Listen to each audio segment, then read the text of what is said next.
Puji Tuhan, kita telah melihat mulai dari pasal yang ke-7 sampai pasal yang ke-9. Beberapa hal terjadi setelah orang-orang dimeteraikan. Ada pengecualian lebih dahulu, perhatian Allah terhadap orang-orang yang dimeteraikan. Tidak semua orang terkena bencana-bencana yang disiapkan Allah. Allah siapkan bencana. Ini merupakan bagian daripada kenyataan apa yang disebutkan di dalam Amsal. Kitab Amsal pasal yang ke-16 ayat 4 berkata, Amsal 16 ayat 4, Tuhan membuat segala sesuatu untuk tujuannya masing-masing, bahkan orang fasik dibuatnya untuk hari malapetaka. Bukan Allah membuat orang fasik, bukan Allah membuat hari malapetaka, tetapi diperuntukkan bagi apa yang memang sudah ditetapkan menjadi petaka, bencana, kesukaran. Kalau kita perhatikan, ada begitu banyak hal yang disiapkan Allah bagi orang-orang yang tidak dimeteraikan Allah. Siapakah mereka? Kembali ke Wahyu 7 ayat yang ketiga. Jangan merusak bumi, laut, pohon sebelum kami memeteraikan hamba-hamba Allah pada dahi mereka. Jadi di luar kelompok yang disebut hamba-hamba Allah, berarti bukan hamba-hamba Allah, kepada mereka lah semua malapetaka sudah disediakan. Bukan akan disediakan, tapi sudah disediakan. Itu sebabnya kita memperhatikan betapa pentingnya bukan cuma disebut hamba Allah, tapi bermeterai Allah. Ada tanda kalau kita menjadi hamba Allah, maka ada tanda, yaitu meterai Allah. Tidak sekedar menjadi seorang yang pakai nama pendeta lalu disebut hamba Allah. Tidak seorang yang memakai jabatan-jabatan kerohaniawan lalu mereka disebut hamba Allah. Tapi hamba Allah adalah orang yang dikatakan di dalam Roma. Siapakah hamba Allah? Roma pasal yang ke-6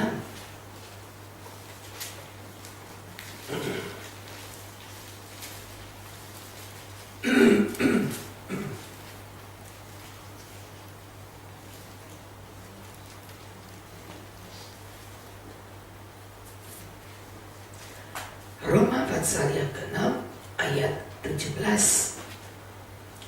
Tetapi syukur kepada Allah, dahulu memang kamu hamba dosa, tetapi sekarang kamu dengan segenap hati mentaati pengajaran yang diteruskan kepadamu.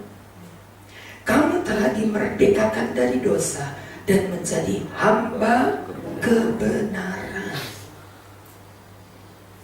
Siapakah hamba Allah? Yaitu orang yang menjadi hamba kebenaran. Mereka adalah orang yang mentaati pengajaran dengan segenap hati. Pasal 8.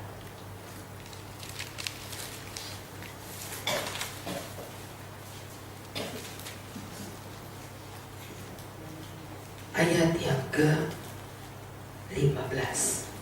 Sebab kamu tidak menerima roh perbudakan yang membuat kamu menjadi takut, tapi kamu menerima roh yang menjadikan kamu anak Allah.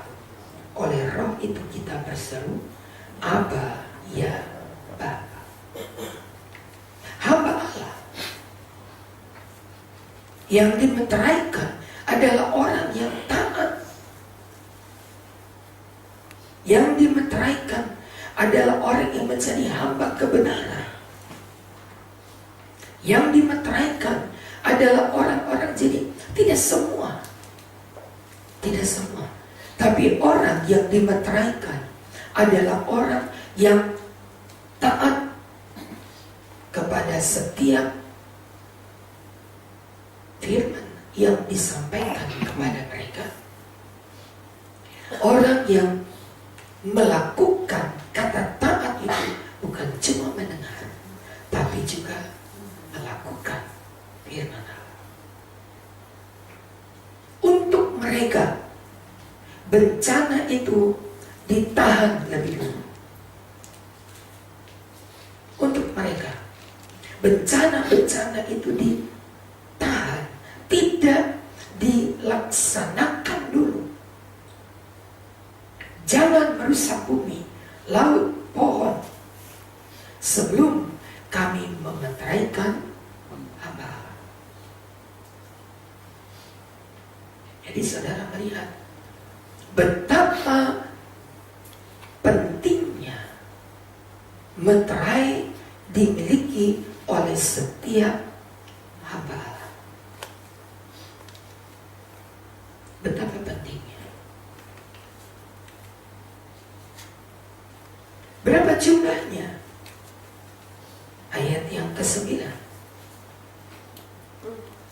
Aku melihat suatu kumpulan besar, tidak terhitung, dari bangsa, dari suku, kaum, bahasa, berdiri di hadapan tahta, di hadapan Anak Domba, dengan memakai jubah putih, memegang daun palem di tangan mereka, dan dengan suara nyaring mereka berseru, keselamatan bagi Allah kami yang duduk di atas tahta dan bagi Anak Domba. Jumlahnya tidak terhitung, banyak, dari bangsa, dari suku, dari kaum, dari bahasa. Jadi yang disebutkan hamba Allah itu bukan sedikit.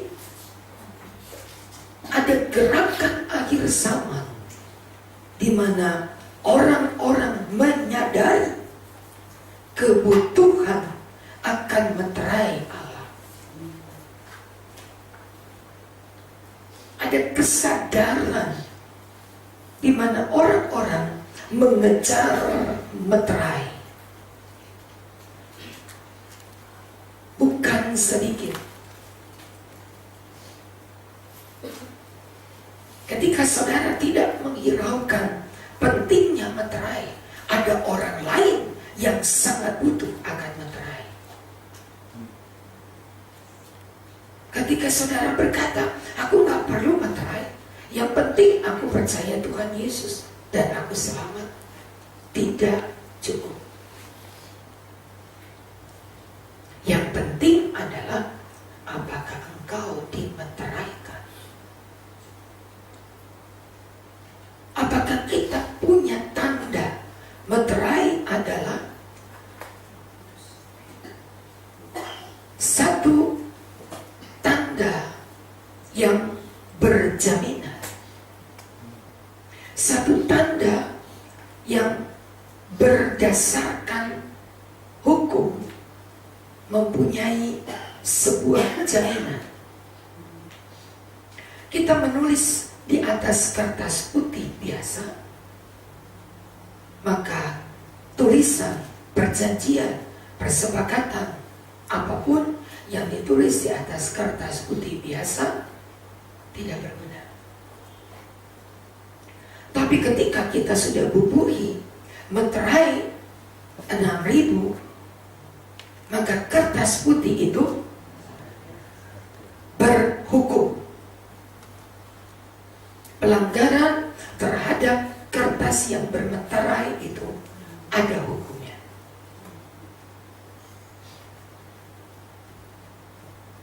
Satu stempel, satu lambang, satu negara yang bernilai hukum. Pelanggaran terhadap apa yang tertulis di atas kertas bermeterai itu ada hukumnya. Karena kita berada di negara hukum. Di setiap negara ada kertas bermeterai. Dan di dalam meterai selalu dituliskan negara di mana meterai itu berlaku. Kalau kita Republik Indonesia, meterai harga 6.000. Bubuhi tanda tangan di atas meterai. Kalau tanda tangan di luar meterai nggak berlaku. Tanda tangan di atas meterai berarti itu berlaku. Saudara dan saya, kita butuh meterai ini. Amin. Untuk membuat saudara dan saya mempunyai jaminan hukum. Amin. Amin. Amin. Dan jaminan hukum ini tidak dapat dirubah oleh apapun. Tidak bisa.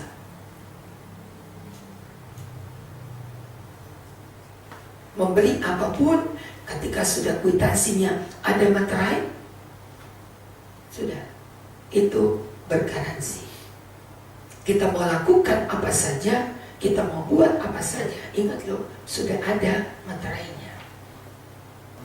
Perjanjian apapun ketika sudah di atas kertas bermeterai, maka perjanjian itu menjadi sah. Dibawa ke pengadilan manapun, maka hukum yang terdapat pada kertas bermeterai itu dilindungi oleh hukum.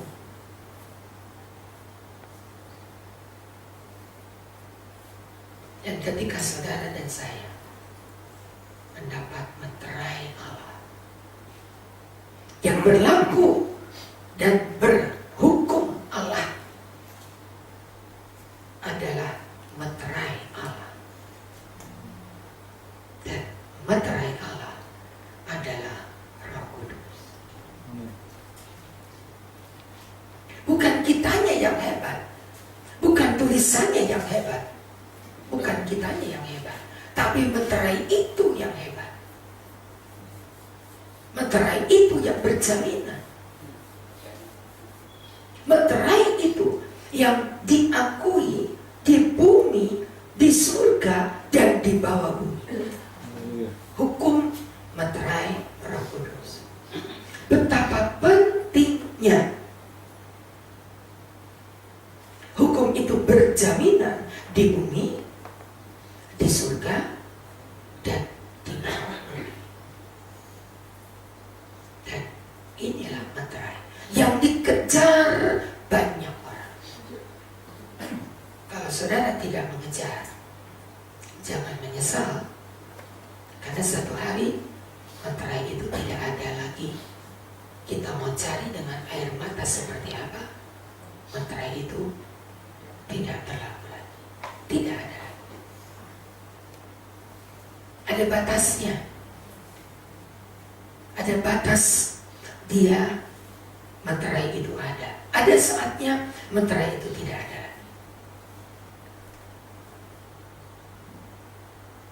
Itu sebabnya Yesus berkata di dalam Injil Yohanes pasal yang ke-16 ayat yang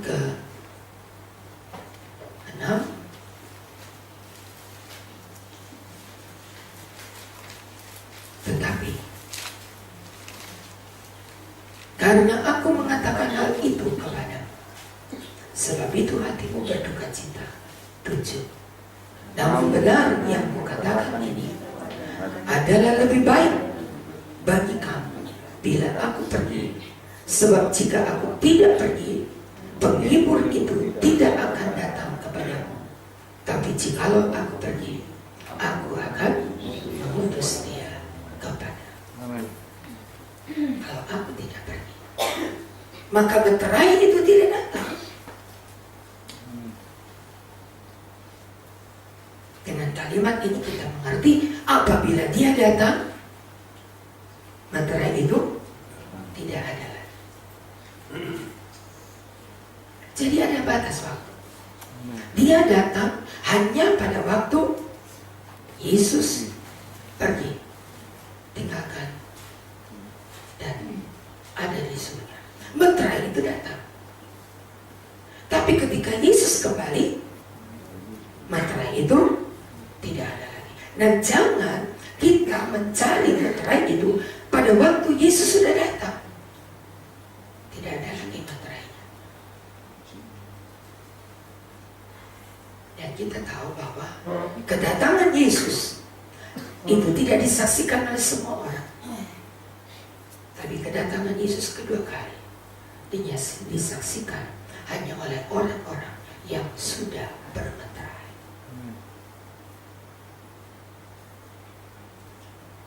Karena ketika Yesus sudah datang, meterai itu tidak datang lagi, tidak ada lagi. Dan orang yang tidak bermeterai alami semua yang tadi kita baca. Jadi jelas bagi kita. Ya, Wahyu pasal yang ke-7, 8 mulai semua petaka mulai terjadi. Pasal 9 ayat yang ke-12, celaka pertama sudah lewat, akan muncul 2 celaka lagi.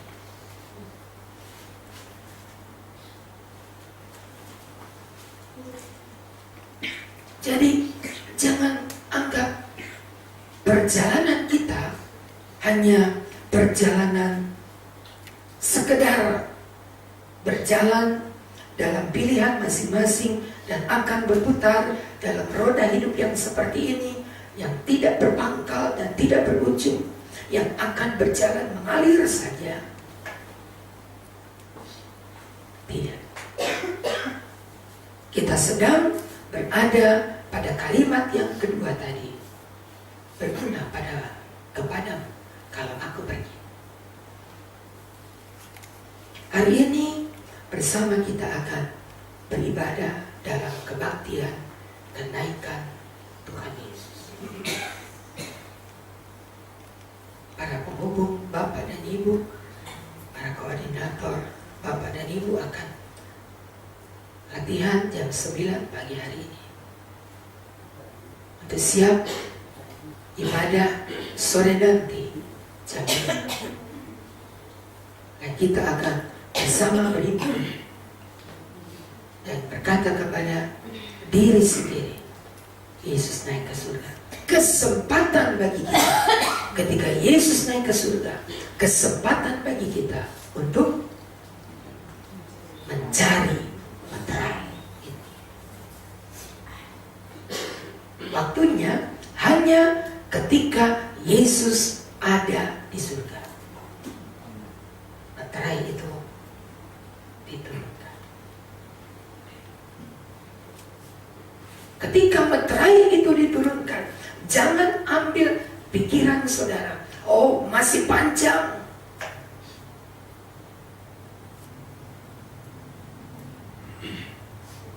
Ada seorang penghubung yang berkata, saya sangat tertekan, stres ketika tiap kali menghadapi hari-hari penantian Roh Kudus.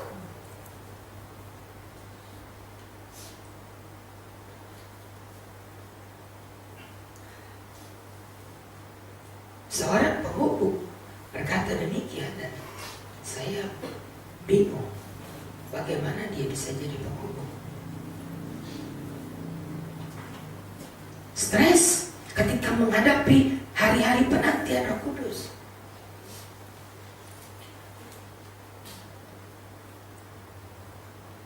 Mari kita belajar. Ini menjadi kebutuhan untuk menjadikan surat atau kertas putih itu bernilai hukum, untuk menjadikan hidup kita bernilai hukum, bukan hukum dunia, tapi hukum Allah. Maka setiap kita butuh meterai itu. Terserah saudara mau mengejar, mencari, mengupayakan.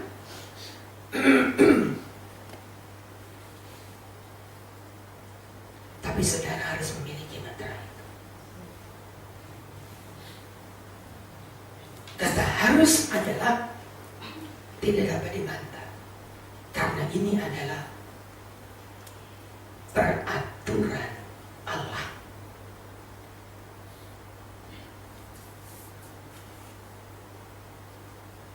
Roma 8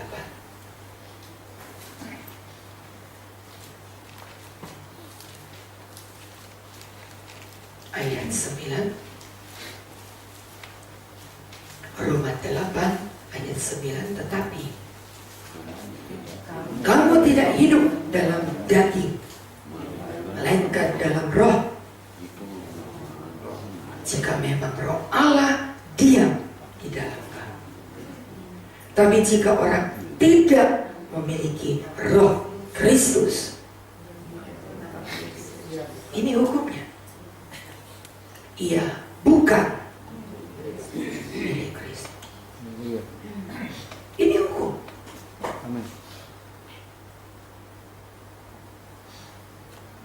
Banyak kertas-kertas hidup ulang sereh belum bermeterai.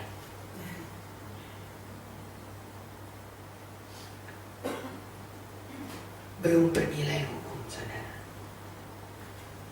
Dan kalau bencana itu datang,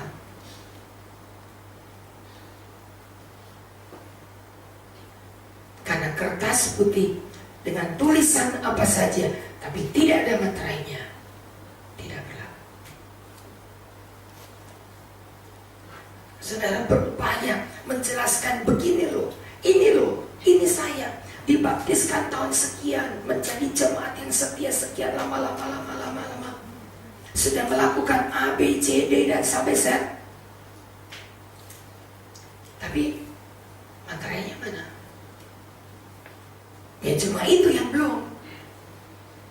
Sayang ya, karena kertas ini tidak berlaku. Nggak berlaku, saudara. Kertas-kertas putih kehidupan jemaat bulan sereh banyak yang belum bernilai hukum. Waktunya masih ada. Kejar meterai, beli meterai itu, upayakan meterai itu, memeteraikan kertas lembaran-lembaran putih kehidupan kita, supaya ketika bencana-bencana yang kita baca tadi, pasal 8, 9, 10 terus kita akan baca, orang-orang dengan meterai Allah terpelihara dari semua bencana yang akan datang.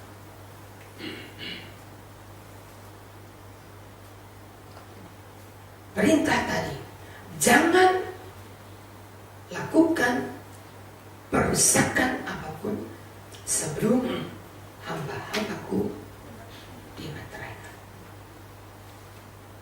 Ketika sudah dimeteraikan, silakan. Karena hamba-hambaku akan terpelihara. Amen. Dia punya kelebihan. Amen.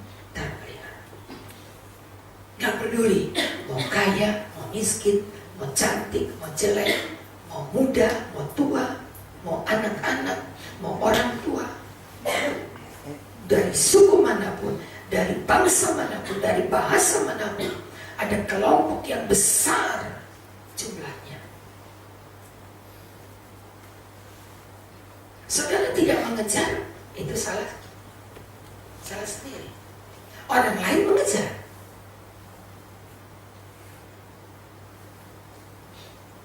Karena jumlahnya yang tadi kita baca, satu kumpulan yang besar dan tidak terhitung. Berarti kalau saudara tidak mengejar, salah kita. Sementara orang lain mengejar. Dan orang yang mengejar, yang memperoleh materai itu. Ada saatnya, sekali lagi ada saatnya. Waktunya adalah sementara Yesus naik ke surga. Itu kesempatan bagi kita. Itu kesempatan bagi kita. Sementara Yesus naik ke surga, itu kesempatan kita. Nanti sebentar, ketika Yesus turun kembali, kesempatan itu berakhir. Dan saudara tahu kalimat yang berkata, tidak lama lagi dia akan kembali. Berarti waktu kesempatan ini singkat. Kejar. Upayakan. Kejar dengan sungguh. Cari dengan sungguh. Minta dengan sungguh. Karena ada khotbah Yesus yang berkata, carilah, kamu mendapat. Ketuklah pintu, maka pintu dibukakan. Mintalah, kamu akan mendapat. Tapi dengan catatan, dengan sungguh-sungguh. Tanpa kata sungguh-sungguh, karena banyak orang yang kejar, saudara. Banyak orang yang mencari, banyak orang yang mengejar. Kalau saudara dengan asal-asalan, akan diberikan kepada orang yang sedang sungguh-sungguh. Kalau kita sekedar, kalau kita asal ikut, kalau kita asal duduk, kalau kita asal berdoa. Tapi ketika dengan sungguh-sungguh, maka orang yang sungguh-sungguh itulah yang mendapat materai itu. Biar kita ada di dalam bagian. Hari ini adalah hari kesempatan bagi saudara. Awal hari kesempatan untuk kita kejar materai. Dalam ibadah sore nanti adalah hari yang pertama kita mengejar materai. Banyak gereja tidak mengadakan kebaktian sore ini. Banyak gereja anggap ini satu acara hari besar Kristen yang tidak perlu, tidak harus, tidak penting diadakan. Boleh adakan, boleh enggak.